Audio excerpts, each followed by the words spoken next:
a aplicação da teoria econômica da Seitiana. Foi uma das palestras que eu fiz num seminário especial.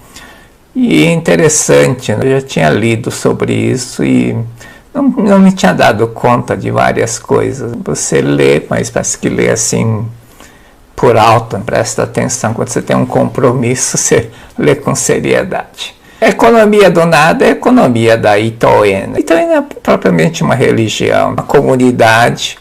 Tanto o Dr. Masaru Taniguchi como o Sr. Mokichi Okada, que é fundador da Igreja Messiânica, o Dr. Masaru tinha muito contato com o pessoal da Itoen, inclusive o pessoal da Itoen ajudou muito ele, que tinha uma revista, publicou os artigos dele, ele escrevia, assim por diante. Tinha uma interação. Ele frequentou por um período Itoen.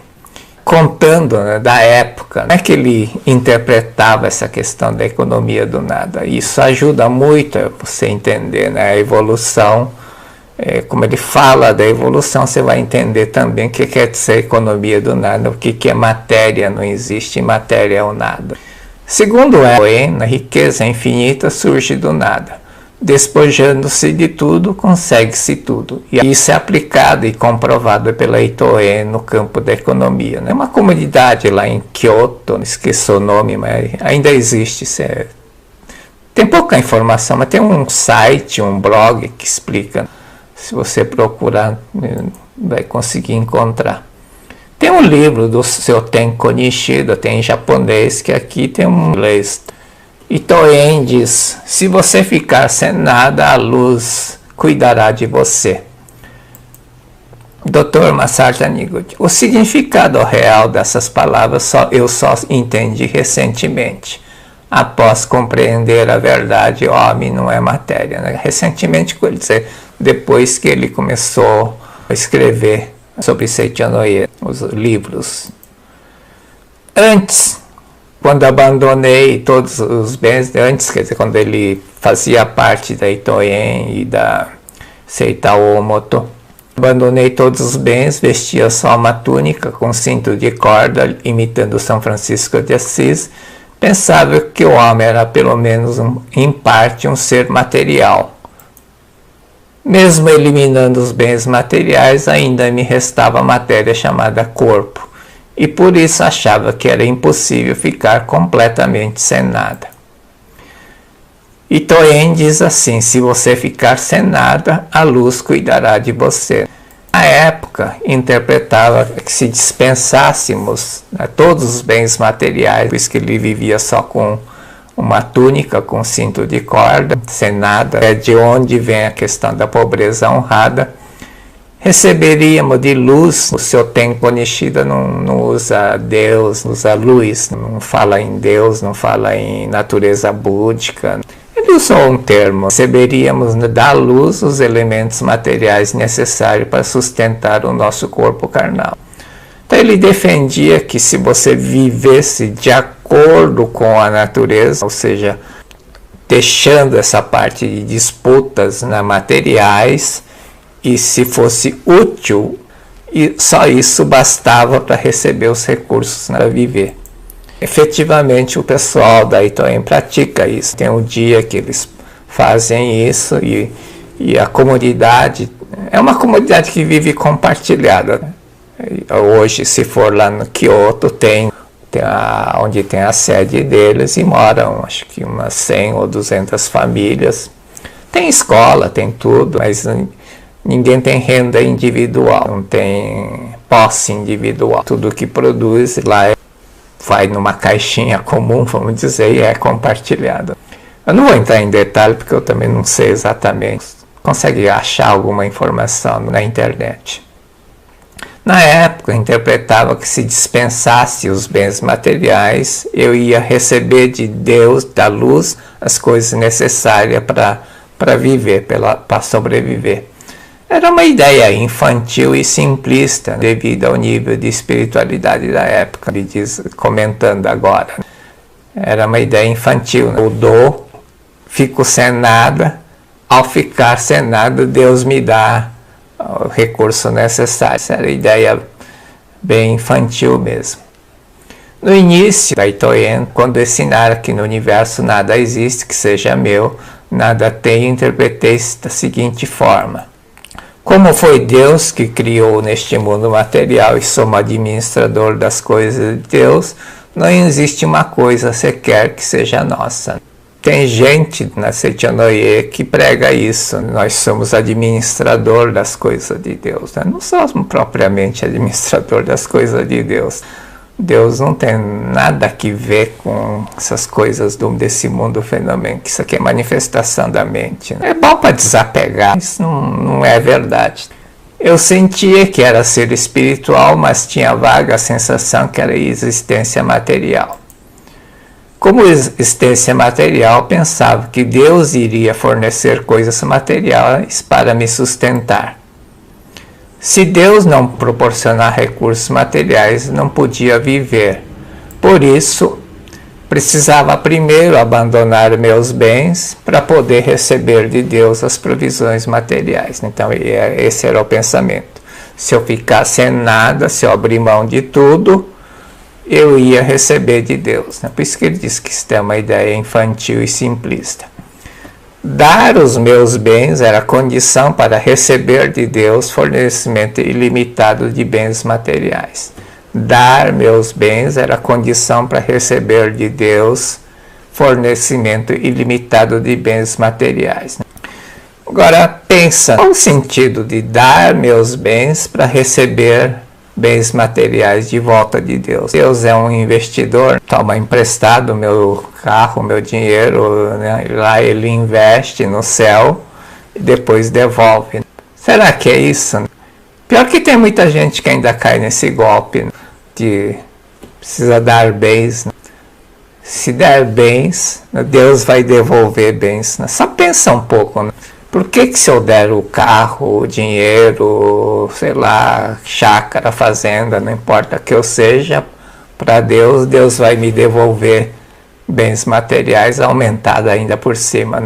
Não tem muito sentido. Por isso, tem até uma variante. Quanto mais se dá, mais os bens aumentam. Até tem uma explicação que o Dr. Masaru Taniguchi dá num outro lugar, respondendo uma pergunta de um comerciante. Mas não faz sentido. Não é esse tipo de dar que está falando. Dar posse, né? Dar dinheiro, dar carro, dar fazenda, dar boi, sei lá. Por quê? Ele pensava que tanto os meus bens que eu deveria abandonar, como os bens que me seriam fornecidos por Deus, ambos fossem coisas materiais.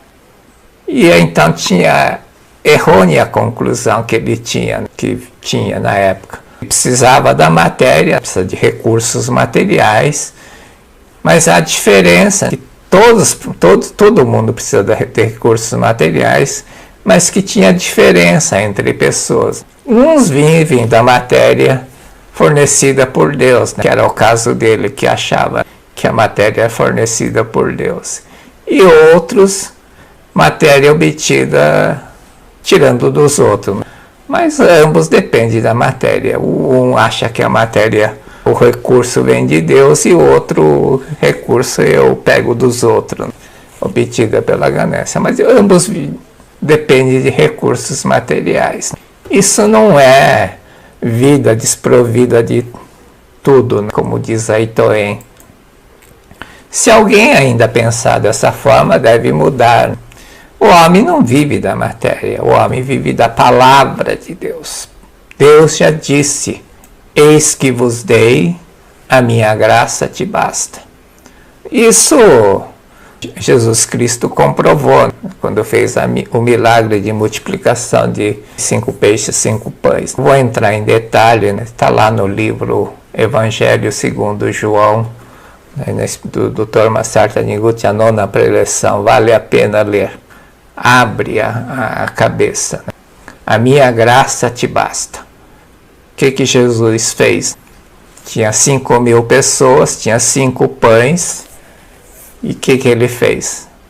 Só mandou todo mundo sentar e deu graças pelos 5 pães.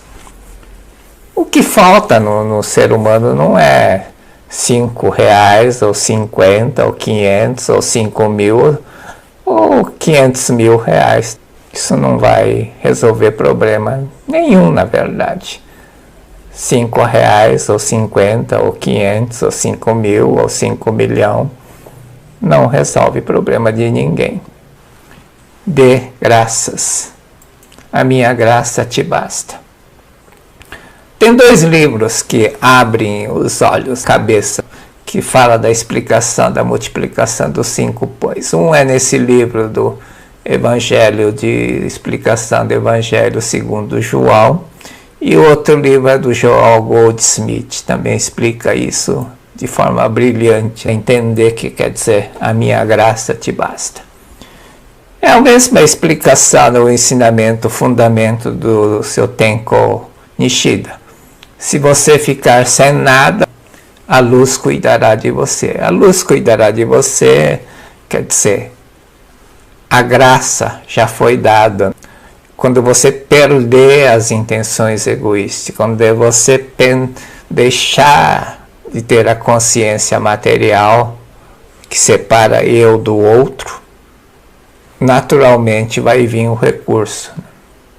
Matéria não existe. Por que o homem dependeria de algo que não existe? E aí, Dr. Masaru Taniguchi, já depois, na primeira fase, ele dizia, né, eu dependia da matéria vinda de Deus e os outros dependiam de matéria obtida dos outros, né, ambos dependiam da matéria. Por que o homem dependeria de matéria que não existe? Então tem que entender a questão que matéria não existe. O homem não é sustentado pela matéria, o homem é um ser espiritual sustentado pela palavra de Deus. Se esta verdade não penetrar na alma, de nada adianta a pessoa abandonar a matéria, pois será dependente da matéria proveniente de Deus. O homem não é sustentado pela matéria. Compreendi isso quando me foi revelada a grandiosa e sublime verdade. A matéria não existe. Ela é sinônimo do nada. Isto é manifestação da mente. Ela muda. Compreendi profunda e corretamente a essência da vida destituída da matéria. Para praticar o ensinamento da Seichonoye, primeiro tem que entender matéria não existe. Não adianta ficar, quero ver a minha imagem verdadeira, quero ver minha imagem verdadeira. Né? A pessoa fica, eu sou filho de Deus, depois do outro lado está pensando, sou fraco, sou carente, sou isso, sou aquilo, não consigo fazer, não posso. O homem, sendo filho de Deus, é ser espiritual, não vive da matéria. A matéria não passa de projeção da mente.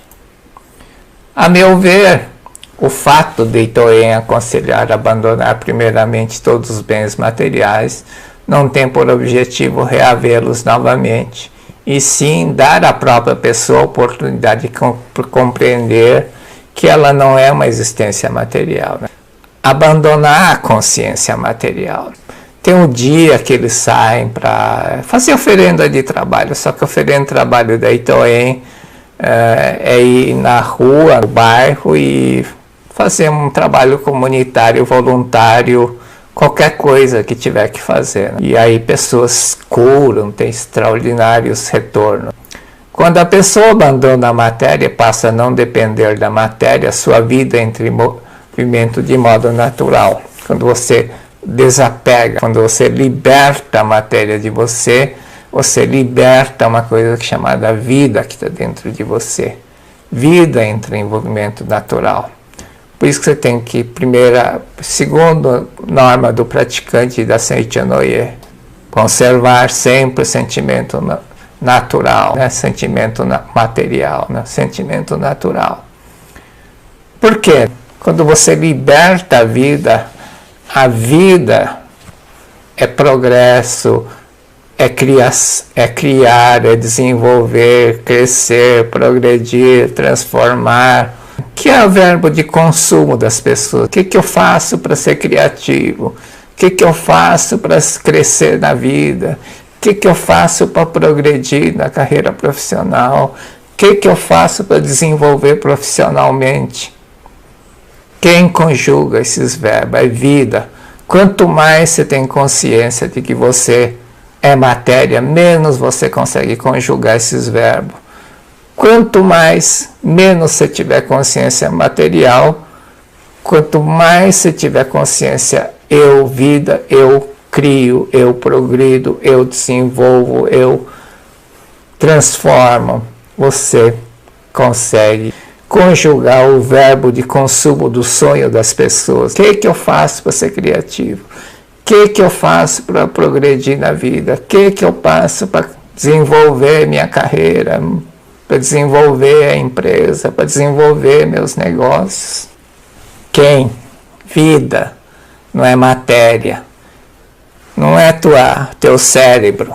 Quanto mais consciência material, menos consegue conjugar esses verbos.